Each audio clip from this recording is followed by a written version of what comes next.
Hello, আসসালামু আলাইকুম everyone. কেমন আছেন সবাই? আশা করি সবাই ভালো আছেন।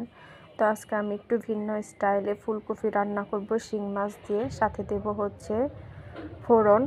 তো এখানে আমি ফুলকপিগুলোকে একটু সিদ্ধ করে নেব, এজন্য আমি গরম পানি দিয়ে নিচ্ছিলাম।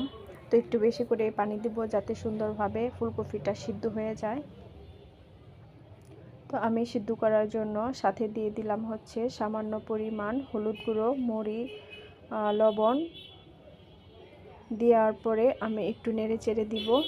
তো কিছুক্ষণ ঢেকে দিব যাতে ভালো মতো সিদ্ধ হয়ে যায়। তো ফোড়ন দেওয়ার জন্য এখানে আমি মশলাটা রেডি করে নিব। তো মশলাটা আমি একটু ব্লেন্ড করে নিব। তো মশলায় ছিল হচ্ছে পেঁয়াজ, কাঁচামরিচ, শুকনো মরিচ আর রসুন।